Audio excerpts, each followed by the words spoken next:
Hi, I'm Susan. I'm a lesbian, and this story took place when I was 18. At that time, over a year had passed since my girlfriend had left me, and I was in a rough emotional spot.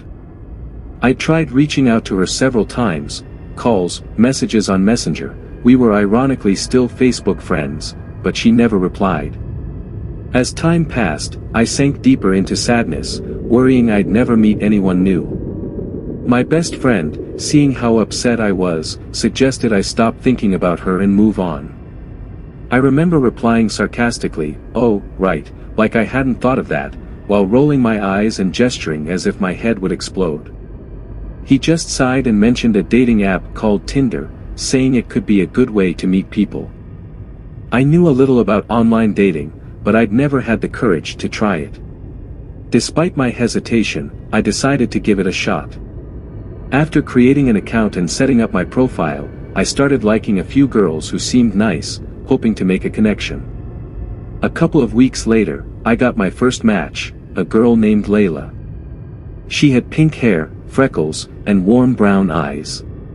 Her profile showed that we had a lot in common, shared interests, and were close in age. Even better, she lived nearby in Atlanta, Georgia. Our conversation flowed naturally. Layla mentioned that we had actually gone to the same high school, which was a funny surprise. She remembered me as the quiet girl in the back of the class, which was pretty accurate. After a bit of flirting, she suggested we meet up. I was thrilled and agreed right away. She proposed we meet at Grant Park the next night at 9 p.m., so I arrived on time and waited for her. After some time passed and she hadn't shown up, I started to feel uneasy. Eventually, I decided to call her, but there was no answer. By 9:40, I was starting to feel frustrated and disappointed. Just as I was about to leave, a black car pulled up in front of me. A man, probably in his 40s, rolled down the window and asked if I was waiting for someone. He introduced himself as Eric, claiming to be Layla's dad.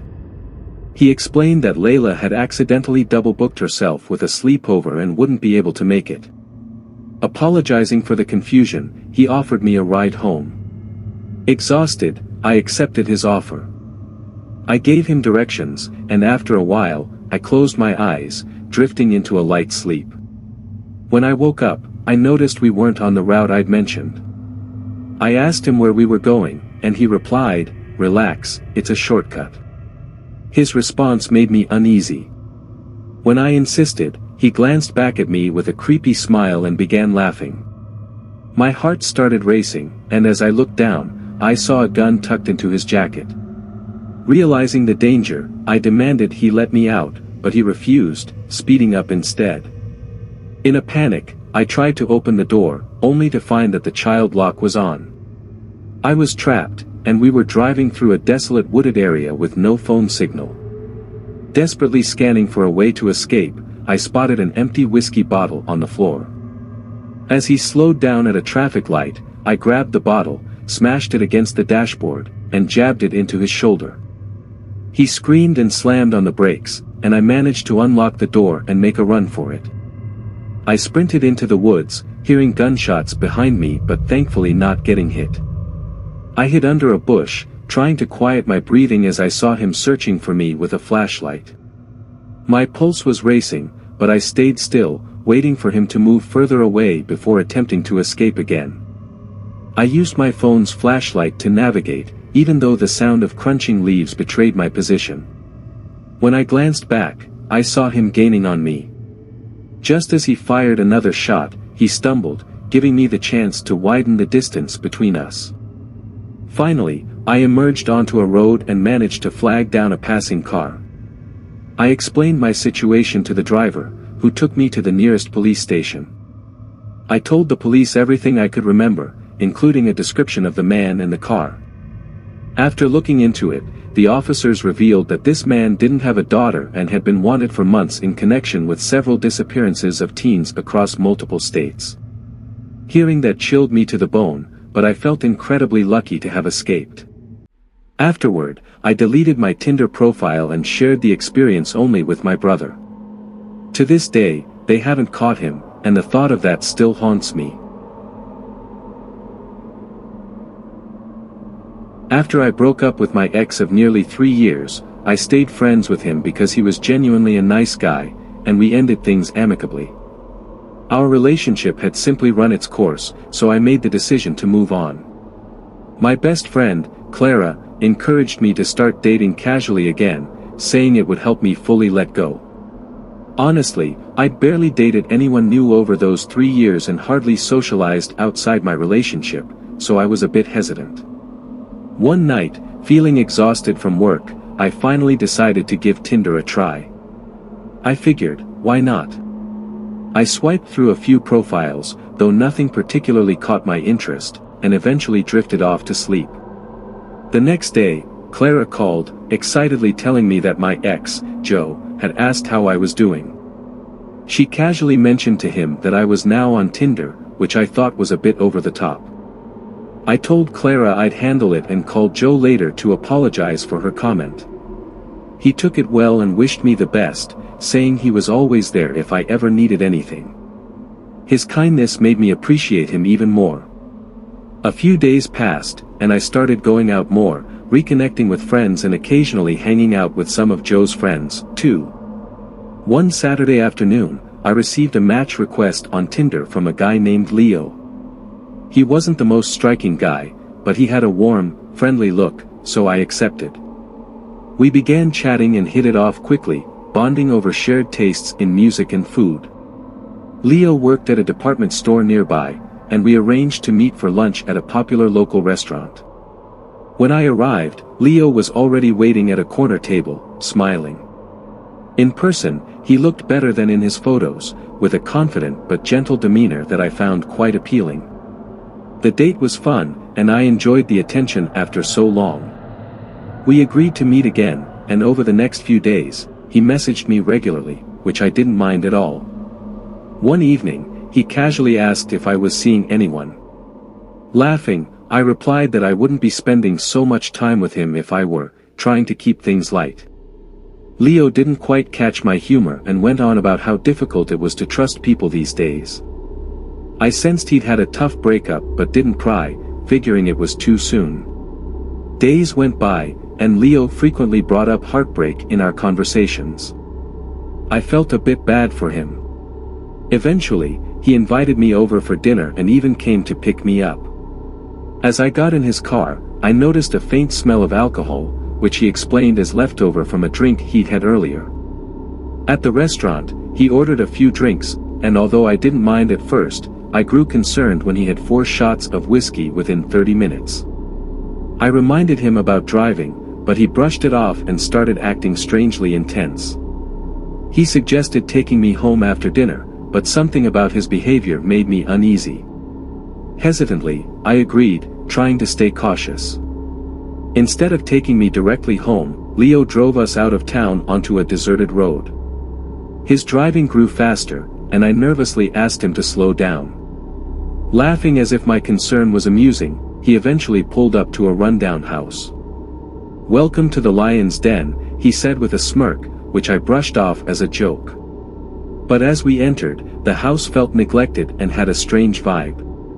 Leo led me to a small room upstairs, urging me to sit on the bed while he went to get drinks. Alone, I noticed something shiny under the pillow, a large, sharp knife. My heart raced. I tiptoed to the kitchen, where I saw him mixing something in a glass. Panic set in as I realized he might have sinister intentions. I quietly tried the front door, but it was locked. Frantic, I returned to the room and hid the knife in my bag. Leo soon reappeared, holding 2 drinks and eyeing me with an unsettling intensity. "Here's your drink," he said coldly. Terrified, I took the glass and pretended to relax. I asked if I could use the bathroom, and he nodded, adding, "Don't take too long." In the bathroom, I called Joe. When he picked up, I whispered urgently, explaining my situation and sending my location. Joe assured me he was on his way, telling me to stay as calm as possible. Moments later, I heard Leo outside the door. "Did you take something that belongs to me?" he demanded, banging loudly. My hands shook as he threatened to force the door open. I pressed myself into a corner, trying to hold back tears, terrified of what he'd do next. Suddenly, Joe called, saying he was close by. I opened the bathroom window, managing to climb out and limp to Joe's car, where he was waiting. Without hesitation, we sped away. That night, Joe stayed with me, and in the days that followed, he let me stay at his place. I was too shaken to be alone. On the third morning, as Joe was showering, I noticed a strange message on his phone from an unknown number: "Thanks for the help. I'll send the payment soon." My heart sank as I realized it was a response to a message from Joe saying, "Everything went perfectly. Thanks for arranging it." Shocked, I dialed the unknown number, and to my horror, Leo's name appeared on the screen. Angry and betrayed, I gathered my belongings, left Joe's place, and left him a note with his messages open on his phone. I warned him never to contact me again, threatening to go to the police if he did. I took screenshots of everything, prepared to report him if needed, but neither Joe nor Leo ever reached out. I later heard from a friend that Joe had moved away to stay with family. Looking back, I learned two important lessons: never go to someone's home on a first date, no matter how charming they seem, and never fully trust anyone. You never truly know a person's intentions. Dating apps can be chaotic. You never really know who you'll end up meeting or what kind of personality they'll have. Last summer, I promised myself I'd steer clear of these apps, especially Tinder. But early in the season, I matched with a girl named Mia, who seemed genuinely sweet and had an upbeat personality. After 2 weeks of chatting, we decided to meet in person. I took her to a nice steakhouse, and the night was fantastic. There seemed to be a real connection, and I was excited to see where it could go. Mia had taken an Uber to our date, but I offered to drive her home. I assumed she might want to take things slow and get to know me over a few dates, and I was fine with that. But as we were wrapping up, Mia surprised me by placing her hand on my thigh and, with a playful grin, asked if I'd take her back to my place instead. Her boldness caught me off guard, and I wasn't sure what to make of it. It wasn't that I wasn't interested, but I wanted to be cautious. She then explained that her downtown apartment was currently under repair due to water damage, so she'd been crashing at a friend's place, who was out for the night. "I don't want to be the third wheel," she joked, sounding sincere. Her story seemed reasonable, so we ended up going back to my apartment and spent the night together. Over the next few days, she shared more about her life, adjusting to the city, and her work in digital marketing, and I started feeling grateful that we'd matched. Soon, it felt as if Mia had almost moved in. Her belongings gradually filled my apartment, and I didn't mind. It felt natural. Our relationship developed quickly, which normally would have given me pause, but with Mia, it felt right. She worked remotely, often staying in my apartment during the day with my dog, Doki, while I was at work. It was comforting to have her around. One night, as we were getting ready to go out, Mia's phone started buzzing with notifications while she was in the shower. The messages kept coming, and I figured it might be urgent, so I called out to her, but she didn't hear me. I hesitated but ultimately glanced at her phone to check if it was something important. That's when I noticed several messages from 3 different men: Jim, Alex, and Ben. Initially, I assumed they might be colleagues, but as I read the messages, my stomach dropped. These were not work-related texts. They were asking her for explicit photos, and one was even planning a trip with her. I remembered she'd mentioned a work trip to Portugal, but now it made sense. It wasn't for work at all. A bit more investigation revealed she was listed on a sugar baby website, and these men were her clients. Anger and disappointment washed over me. I thought we had something real, but she had been seeing other men all along, hiding behind a fabricated job. Her digital marketing career was a cover. Her actual income came from these men. I have no issue with people choosing that lifestyle, but I didn't want deception in my relationship. When Mia came out of the shower and saw her phone in my hand, she lunged at me, snatching it away. "How dare you invade my privacy," she shouted. Her defensive attitude only fueled my anger. Me? I'm not the one lying here. I trusted you, and you've been seeing other guys behind my back. She tried to explain, but I didn't want to hear any excuses. I firmly told her I was done, and she needed to leave. She protested, but I started gathering her belongings, stuffing them in a bag, and handed it to her at the door. Furious, she began banging on the door, yelling insults and accusations, until I finally threatened to call the cops. That got her to leave, though she didn't go quietly.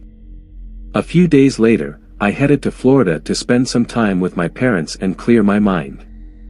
I posted some photos from the beach, hoping to put Mia and the entire experience behind me.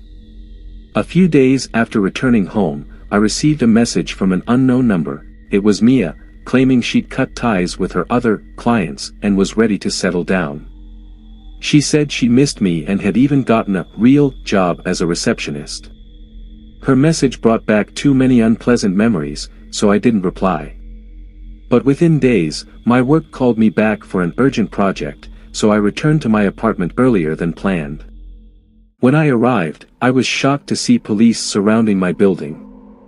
I asked an officer what was happening, and he explained that they'd been called about a woman hosting multiple men in an apartment with noise complaints and suspicious smoke. My heart dropped.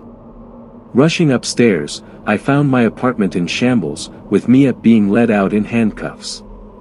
She had somehow gotten back into my place, inviting men over and throwing wild parties.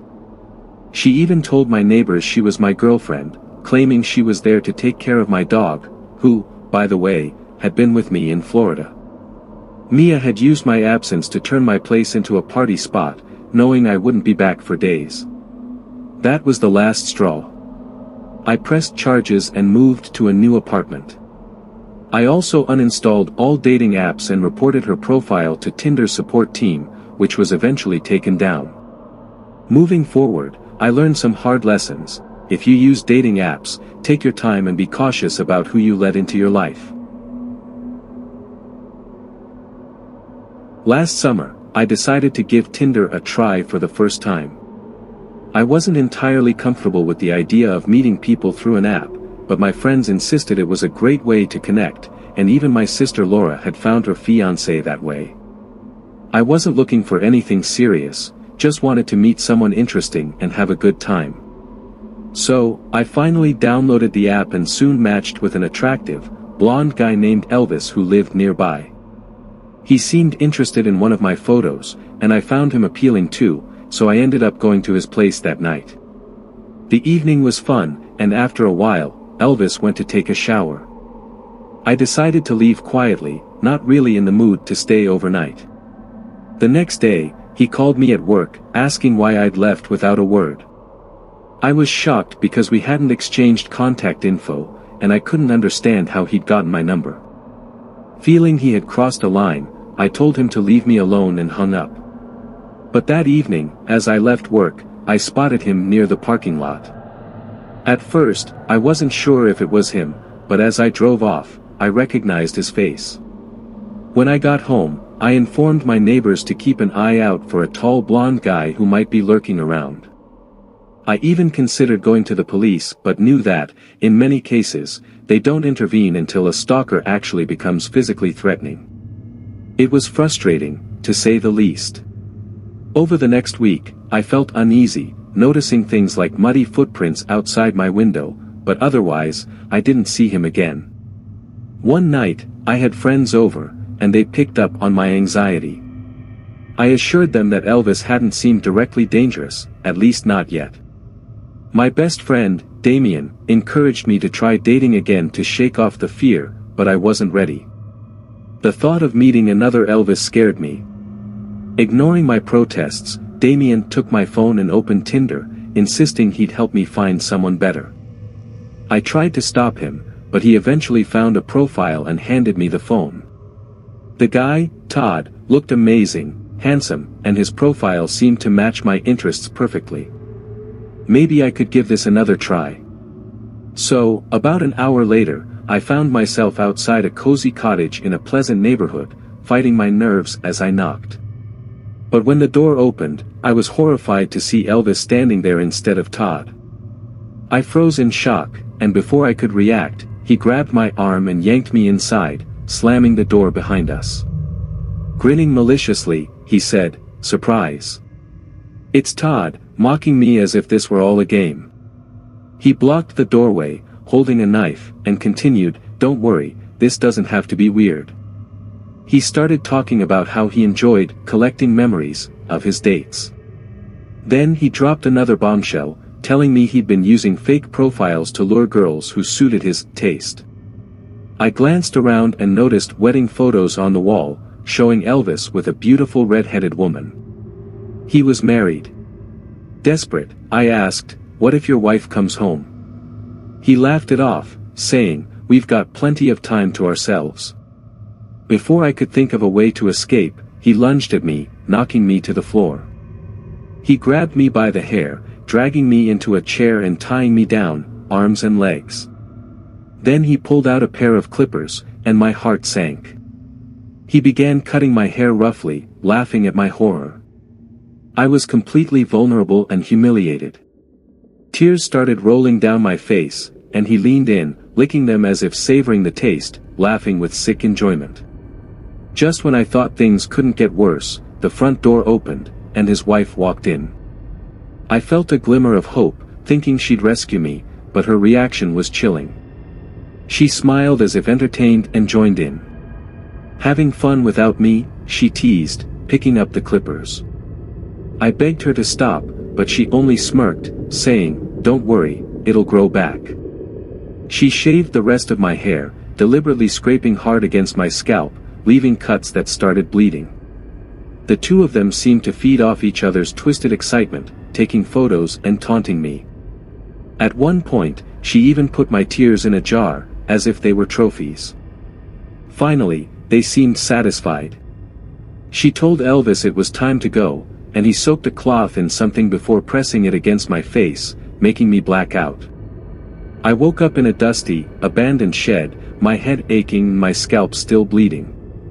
Thankfully, my hands and feet were free, so I stumbled out, adjusting my torn shirt as best I could. I flagged down a car, and the driver took me straight to the police station. It had been nearly 10 hours since my ordeal began. The police went to the house but found it empty. 2 months later, Elvis and his wife were arrested in another state after more victims came forward with similar stories. The authorities had used Tinder to set a trap for them. I gave a statement, still wearing a wig as my hair was just starting to grow back, though scars remain from that horrific night. It's been 2 years, and I haven't touched a dating app since. I've slowly started meeting new people in more traditional ways, though the trauma lingers. That experience taught me a lot about the dangers of online dating and the importance of trusting my instincts. I'll never forget the nightmare Elvis and his wife put me through, and I'll always be cautious about who I let into my life. Hey, everyone. I'm Felix, and I have a question for you. Do you use Tinder? I'll be honest, I've been a fan of the app. I've been dating a girl I met there for 3 years, and things are fantastic between us. But Tinder isn't all fun and games, there are some dark and dangerous sides to it, too. Today, I'm not here to talk about my relationship but to share a time I almost didn't make it out alive. It all started one day while I was browsing Tinder at a friend's house.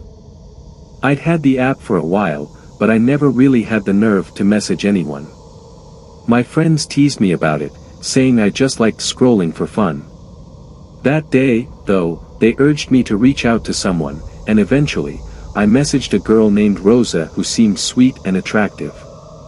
She took charge of the conversation from the start, which was a relief since I was a bit shy. After a few days of chatting, things flowed naturally, and soon, I asked her out for dinner. Meeting her in person was even better. Rosa was charming and more attractive than her pictures. She sensed my nervousness and made sure I felt at ease the entire evening. We enjoyed a delicious meal and talked comfortably. As the night wound down, I thought about going for a kiss, but I hesitated, unsure of myself. Rosa surprised me by inviting me to her place instead. I was thrilled, both because I knew she'd enjoyed the evening and because I was excited to keep spending time with her. We took the last bus of the night, sharing quiet smiles and the silent excitement of what was next. When we arrived, I was struck by the size of her house. It wasn't a mansion, but it was certainly impressive. I stood in the entrance, taking it all in, until Rosa grabbed my hand, leading me upstairs. She kissed me passionately and then stepped out into the hallway, closing the door behind her. I assumed she was changing, so I sat on her bed, waiting. But then I heard loud music coming from downstairs, and after a moment, I thought I'd go see what she was up to. As I approached the bedroom door, a voice from inside the room startled me. It was a man's voice, calm and unsettling. "Is there a problem?" he asked. I spun around to see a man standing behind me, hidden in the shadows of the curtain. Trying to stay calm, I asked, "Who are you?" "Oh, forgive my lack of manners," he said smoothly. "I'm Rosa's husband." My heart nearly stopped, and I struggled to process what I was hearing. Rosa's husband? Before I could say much, Rosa reappeared, smiling in a way that seemed forced. "I see you've met," she said lightly, walking over to her husband and giving him a kiss. She turned to me with a strange glint in her eye and admitted she hadn't been entirely truthful. "I'm married," she said, almost laughing at my reaction. I was baffled. "You could have mentioned that sooner," I said, trying to keep my discomfort under control. But she only laughed again. "Oh, Felix, my husband knows everything," she continued. "In fact, we both chose you." Her words turned my discomfort to alarm. I tried to excuse myself, saying I wasn't interested in whatever game they were playing, but Rosa's husband interrupted. "I'm sorry you feel that way," he said with a strange smile. He and Rosa exchanged a look, and suddenly, she pulled a small pistol from her pocket, while he produced a knife from his back pocket. "We're not the sharing type, you see," Rosa said, stepping closer. "We prefer to savor our experiences, alone." "Wait, what are you talking about?" I stammered, my voice trembling. They both advanced on me, each with a sinister smile. Rosa locked the bedroom door, and just then, I felt a sharp blow on my back, knocking me to the floor. Her husband had hit me with shocking precision, leaving me nearly paralyzed. "Come on, Felix," he said in a mocking tone. "You chose to be here. Now you just have to go along with it." Rosa leaned down and murmured, "Ever tasted human flesh? It's surprisingly sweet." I felt a chill course through me, and I shouted, "You're both insane. Let me go." But my cries only seemed to amuse them. Suddenly, I felt a sharp pain in my leg. Rosa had bitten me like a wild animal. I struggled, kicking her away, but her expression was no longer the friendly one from our chat. I realized I had been lured into a trap. Meanwhile, her husband watched with a cruel smile, finding my terror entertaining. "Felix, relax," he taunted. "She doesn't have to bite you. She just enjoys your reaction." Rosa laughed, clearly delighted by my panic. "We're not savages," she said. "We'll kill you first, then we'll eat you." She raised the knife and approached me slowly. Summoning all my strength, I elbowed her husband hard in the face, breaking free from his grip. Without hesitating, I ran toward the window and threw myself out, not caring about the fall. I hit the ground hard, feeling bones crack, but I didn't stop. I crawled toward the street, desperate to escape. Luckily, a neighbor happened to be pulling out of their driveway and spotted me. They ran over, and my captors bolted back into the house. Barely able to breathe, I told the neighbor what had happened, though they seemed unsure if they believed me or thought I was delirious. All they cared about was getting me to the hospital. The recovery was excruciating. I had multiple fractures, and the doctors checked for internal injuries. Eventually, I learned that the house I'd been taken to wasn't even theirs. The real owners were later found dismembered in their freezer. Rosa and her husband managed to escape, leaving no trace. To this day, they haven't been caught. Though I never got justice, I learned a hard lesson: never go to a stranger's home until you're absolutely certain it's safe. I continued using Tinder after that, but never again agreed to meet anyone at their place. Now, I'm always careful to avoid the surprises that almost cost me my life with Rosa.